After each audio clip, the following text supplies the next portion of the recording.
Federal government inaugurates enhanced electronic passport facility in Southeast. Inspector General of Police approves new dress code for female police personnel. Plus, former President Olusegun Obasanjo celebrates 85th birthday, showcases skills on football pitch. This and more in just a moment. Good evening, it's nice to have you on NT News at 7. I am Paul Abel. Now the news in details.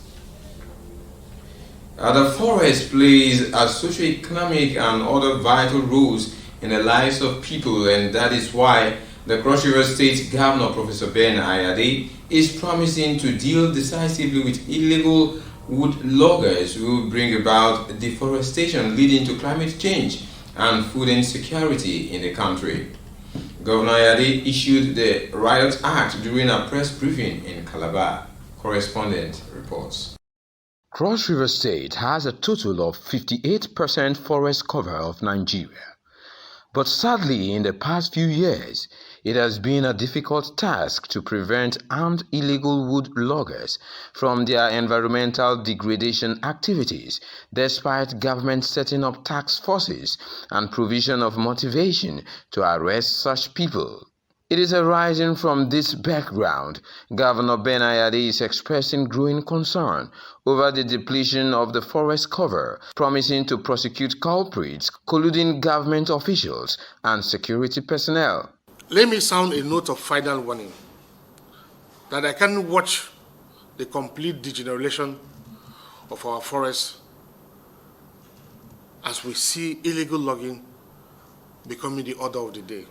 Anybody caught at sight, caught with illegal wood, your vehicle, your driver, the occupants of that vehicle, the place where you deliver the wood to, and the government official who is colluding, or the security officials who are colluding, or the forest guard who is colluding, or the military officers who are colluding, we will pick all of you, and once we pick you, we are going to deal decisively.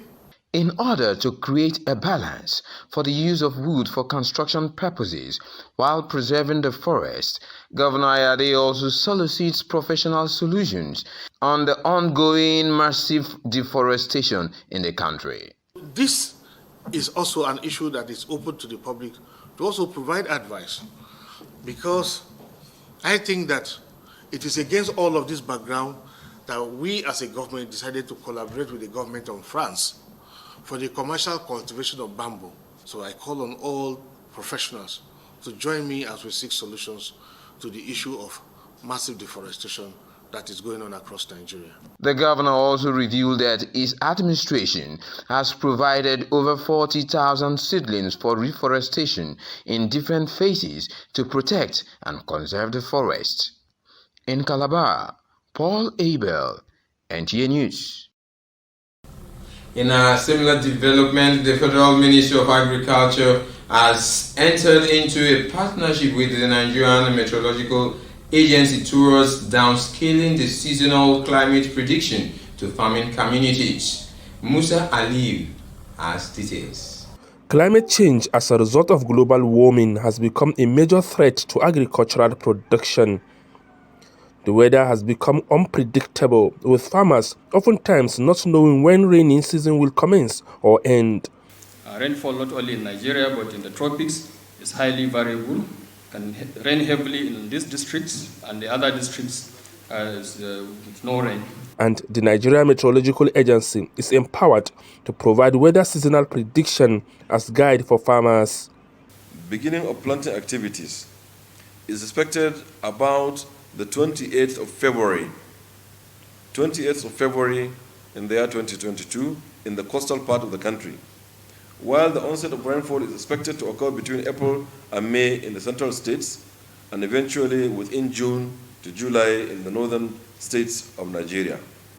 Downscaling weather information to the farming community level becomes paramount to enable farmers adapt and mitigate the effects of climate change.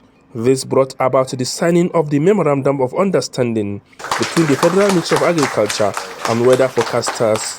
Working with NIMET, we hope to use the weather information to develop crop calendars for our various crop value chains.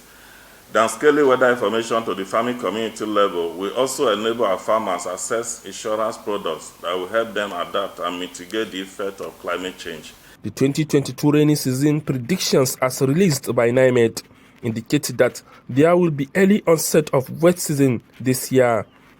Musa Aliyu, NTA News.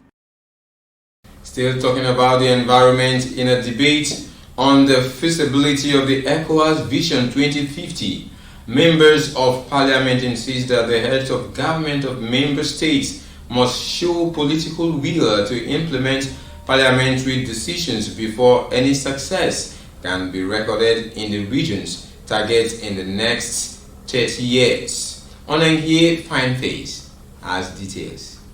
ECOWAS Vision 2050 is to achieve a community of people fully integrated in a peaceful region, prosperous with strong institutions and respect for fundamental freedoms, and working for inclusive and sustainable development. To put this vision into context and define the role of key institutions, members of parliament entertained expert presentations on the tenets and pillars of the vision and the role of parliament in actualizing the targets of the vision.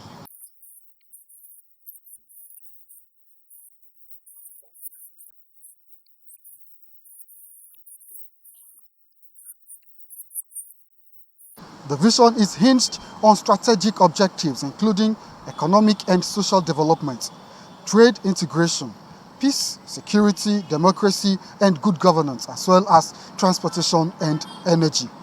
Members of parliament, however, questioned the feasibility of the vision, taking into account the non-compliance with parliamentary decisions by other organs of the community and the lack of political will by leaders to implement the vision. But when we go back to our respected country and supposed to play the role that we're supposed to play in ensuring that our government processes, our leader listen and follow what we want to do, it becomes an issue. The very first achievement that we need is the issue of peace and security in our region. So unless we frontally address the issue of our lack of willpower, and I agree that the failure that we had in accomplishing Vision 2020 are failures that are still there. Whatever we discuss about Vision 2050, Vision 2050, will just be a mere academic exercise. But achieving this vision, experts recommend member states must take ownership of its programs and policies, increase its visibility, ensure sufficient resources, and encourage community citizens to participate in the pillars of the vision. In Monrovia, Liberia, Onengie Fineface, NTA News. We'll pause here for a commercial timeout. We have more stories for you when we return. Please stay with us. Don't forget you can equally watch this newscast on our YouTube channel, YouTube/Nta Calabar. See you after the break.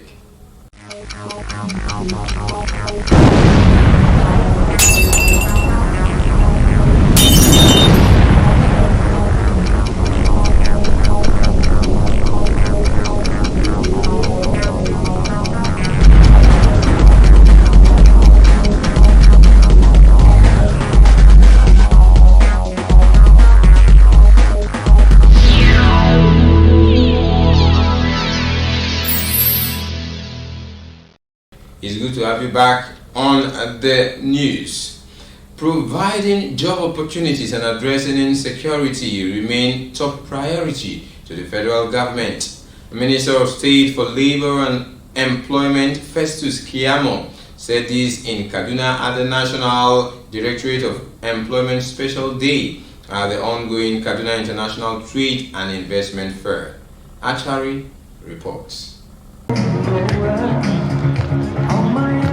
For almost a week now, Kaduna International Trade and Investment Fair has been a beehive for visitors. Among them is the Minister of State for Labor and Employment, Festus Keyamo. The minister visited the trade fair ground early before official business resumed to showcase time management as an important attribute of promoting productivity. While at the pavilion of the National Directorate of Employment, the minister inspected made in Nigeria goods. Through ND, I'm able to produce this and I'm selling very well. It's buying very well. I brought a lot of it out, just few of them that is here. I'm one of the NDA trainer from Bauchi, so this is what we are doing for a living.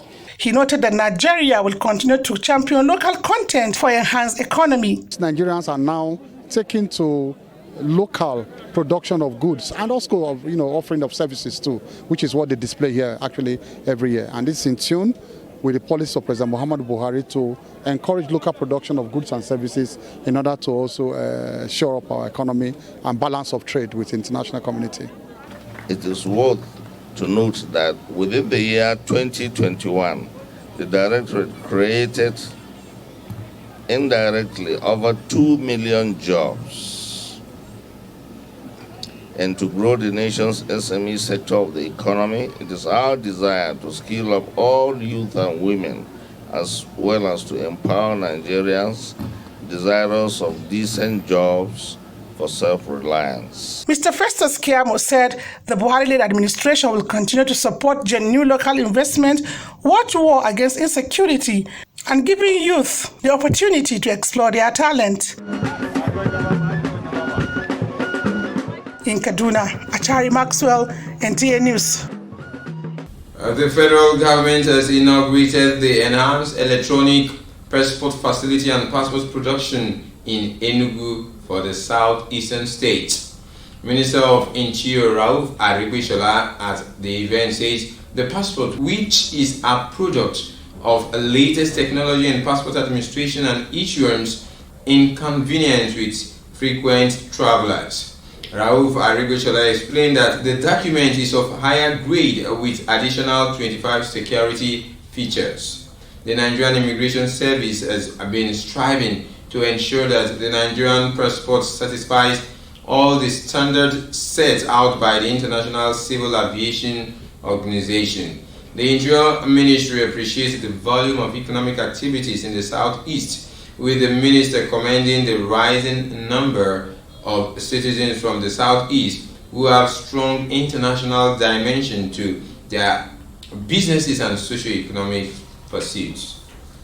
Another batch of Nigerians who fled to Hungary from Ukraine have returned to Abuja. They were 174 students, including 4 children. They arrived at Abuja airport at about 11 o'clock in the evening on Friday night on board Air Peace aircraft. The returnees were enlightened on the protocols of arrival documentation, including collection of samples for PCR tests and immigration desk processes after delivering food packages and $1,000 stipends to them. They picked up their baggage and exited the terminal hall.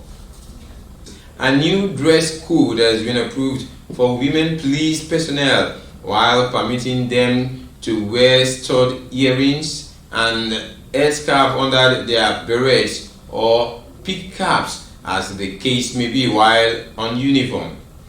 A statement by the force indicates that the new dress code, as unveiled by the IGP at a meeting with strategic police managers. The IGP noted that the development, which is in line with international best practices, addresses the growing concern for gender mainstreaming and respect for culture and diversity. The statement further explains that the dress code is optional, but senior women police officers have been directed to ensure compliance with the approved standard for women police officers who have opted to adopt the new dress code. And now to sports. Following observed breaches of sections of the Professional Football League NPFL rules and framework, the league management company LMC has moved to check developments that are culpable of bringing the league to disrepute and smooth organization. Accordingly, the LMC has issued summary jurisdiction notices to Coach Finidi George of Eyimba, some match commissioners, referees, and Kano Pillars FC. Coach George of Eyimba was charged for his disparaging statements to the media, which publicly questioned the performance and integrity of the match officials after the match day 15 game in Owerri against Atland, instead of sending his complaints through the appropriate channels.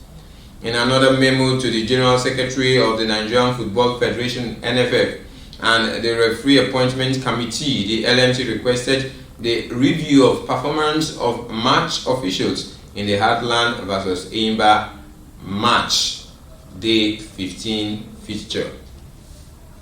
A novelty football match between Olusegun Obasanjo Presidential Library and Ogun State government teams has ended 4-2 in favor of Chief Olusegun Obasanjo's team. Yemi Daleme reports that the match was organized to mark the 85th birthday celebration of the former Nigerian president, Chief Olusegun Obasanjo. The football match between OOPL team and Ogun State government team was witnessed by friends and associates of the former president, Chief Olusegun Obasanjo, including former president of Benin Republic, Nisfor Sogo, former Minister of Justice and Attorney General of the Federation, Chief Bayo Ojo, former Super Eagles captain Segun Odebami, among other personalities. Spectators were shocked at the football skills and dexterity displayed by the celebrant Chief Olusegun Obasanjo, who was the man of the match. The match ended 4-2 in favor of the OOPL team, with Chief Olusegun Obasanjo scoring one of the goals. Bayo Ojo is moving and takes the shot across. Shortly after the match, captains of both teams, Chief Olusegun Obasanjo and the Deputy Governor of Ogun State, Noimo Sadako Oyedele, addressed the media. The grace of God. And you know, if you leave things to God, there's nothing God cannot do. You can make your life at 85 like the life of 45.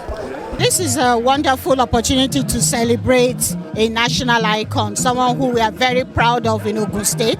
Highlights of the match include presentation of medals and trophies to both teams and the winner of the match. The novelty match is part of activities marking the 85th birthday anniversary of the former president. In Abeokuta, Yemi Dalemo, NTA News. For the latest in the world of sports, let's join our sports desk with Olumude Oguntola on Sports Update. In line with the mission to contribute to world peace by uniting armed forces through sport, the 2022 edition of the International Military Sports Council Season Day Run was held with a 5-kilometer run at the Aguiyi-Ironsi Cantonment, Abuja. This should not be a one-off event, it should be a regular event, indeed, for you and I. In Abeokuta, a novelty match between Olusegun Obasanjo Presidential Library and Ogun State government team ended 4-2 in favor of Chief Olusegun Obasanjo's team. Yemi Dalemo reports that the match was to mark the 85th birthday celebration of the former Nigerian president, Chief Olusegun Obasanjo. There's nothing God cannot do. You can make your life at 85 like the life of 45. This is a wonderful opportunity to celebrate a national icon, someone who we are very proud of in Ogun State. In the Nigerian Professional Football League, home teams continue to pick the maximum 3-point at stake at the expense of the visiting teams. At the time of filing this report, 101 wins that covered 63.52% have been recorded against 18 away wins with 11.32%. Sunday fixtures indicate that MFM will entertain Kwara United as Shooting Stars play away to Rivers United, among other matches. In another news, the Delta State government has promised a world-class sport fiesta as the local organizing committee is set to unveil the mascot and logo for the 21st National Sport Festival, tagged Asaba 2022, on the 7th of April. The secretary to the state government and chairman LOC, Patrick Uka, has stated that this year's sport festival will be the best of its kind since the inception of the games in 1973. We want a games for the athletes and for the citizens. In another development, an Olympian and former general manager NTA Abuja, Hamid Adio, has been inaugurated as the chairman board of Kwara State Television Station alongside other boards in Ilorin. We will do everything humanly possible to fit into the transformation agenda of this administration. The state wants the boards to follow stipulated rules for maximum productivity. With Sports Update, Olumide Guntola, NTA News. That's report on Sports Update brings us to the end of tonight's news. Before we go, a quick look at some of the stories that made headlines. The federal government has inaugurated the enhanced electronic passport facility in Enugu, southeast of Nigeria. The Inspector General of Police has approved a new dress code for female police personnel. We also heard in the news that former President Chief Olusegun Obasanjo has celebrated his 85th birthday by showcasing his skills on the football pitch. That does it for the news on behalf of the entire crew. I'm Paul Abel. Have a blessed night rest.